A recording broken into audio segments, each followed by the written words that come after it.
The Three Army Surgeons. 3 army surgeons, who thought they knew their art perfectly, were traveling about the world, and they came to an inn where they wanted to pass the night. The host asked whence they came, and whither they were going. "We are roaming about the world and practicing our art." "Just show me, for once, in a way what you can do," said the host. Then the first said he would cut off his hand and put it on again early next morning.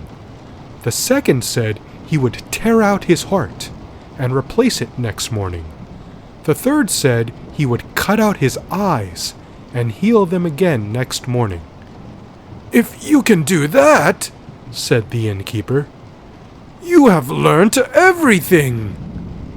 They, however, had a salve with which they rubbed themselves, which joined parts together, and they carried the little bottle in which it was constantly with them. Then they cut the hand, heart, and eyes from their bodies as they had said they would, and laid them all together on a plate and gave it to the innkeeper. The innkeeper gave it to a servant who was to set it in the cupboard and take good care of it. The girl, however, had a lover in secret, who was a soldier. When therefore the innkeeper, the 3 army surgeons, and everyone else in the house were asleep, the soldier came and wanted something to eat. The girl opened the cupboard and brought him some food, and in her love forgot to shut the cupboard door again. She seated herself at the table by her lover, and they chattered away together. While she sat so contentedly there, thinking of no ill luck, the cat came creeping in, found the cupboard open, took the hand and heart and eyes of the 3 army surgeons, and ran off with them. When the soldier had done eating, and the girl was taking away the things and going to shut the cupboard, she saw that the plate which the innkeeper had given her to take care of was empty. Then she said in a fright to her lover, "Ah, miserable girl, what shall I do? The hand is gone, the heart and the eyes are gone too. What will become of me in the morning?" "Be easy," said he. "I will help thee out of thy trouble. There is a thief hanging outside on the gallows. I will cut off his hand. Which hand was it?" "The right one." Then the girl gave him a sharp knife, and he went and cut the poor sinner's right hand off and brought it to her. After this, he caught the cat and cut its eyes out, and now nothing but the heart was wanting. "Have you not been killing, and are not the dead pigs in the cellar?" said he. "Yes," said the girl. "That's well," said the soldier, and he went down and fetched a pig's heart. The girl placed all together on the plate and put it in the cupboard, and when after this her lover took leave of her, she went quietly to bed. In the morning, when the 3 army surgeons got up, they told the girl she was to bring them the plate on which the hand, heart, and eyes were lying. Then she brought it out of the cupboard, and the first fixed the thief's hand on and smeared it with his salve, and it grew to his arm directly. The second took the cat's eyes and put them in his head.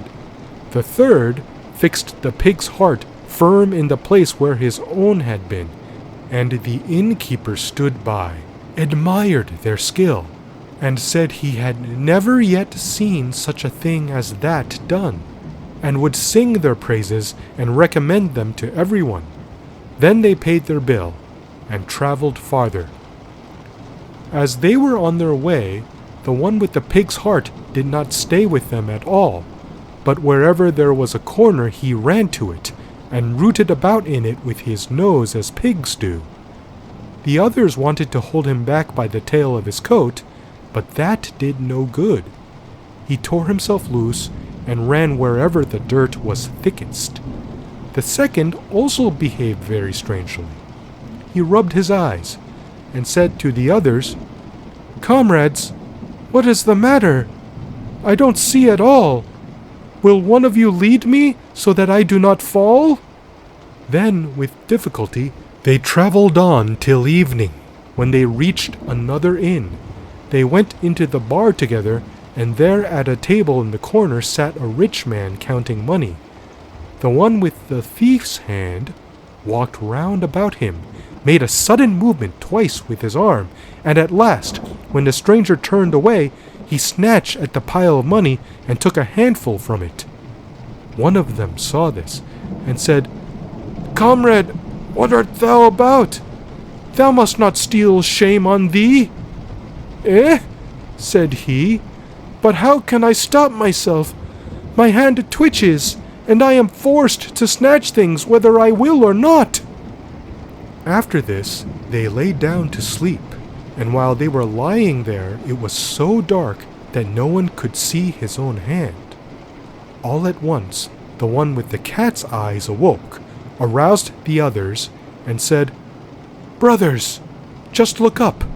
Do you see the white mice running about there?" The two sat up, but could see nothing.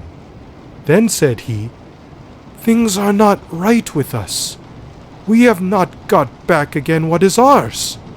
We must return to the innkeeper. He has deceived us."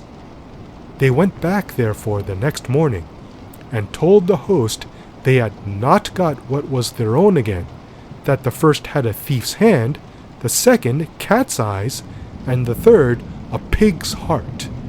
The innkeeper said that the girl must be to blame for that, and was going to call her, but when she had seen the three coming, she had run out by the back door and not come back. Then the three said he must give them a great deal of money, or they would set his house on fire. He gave them what he had, and whatever he could get together, and the three went away with it. It was enough for the rest of their lives, but they would rather have had their own proper organs.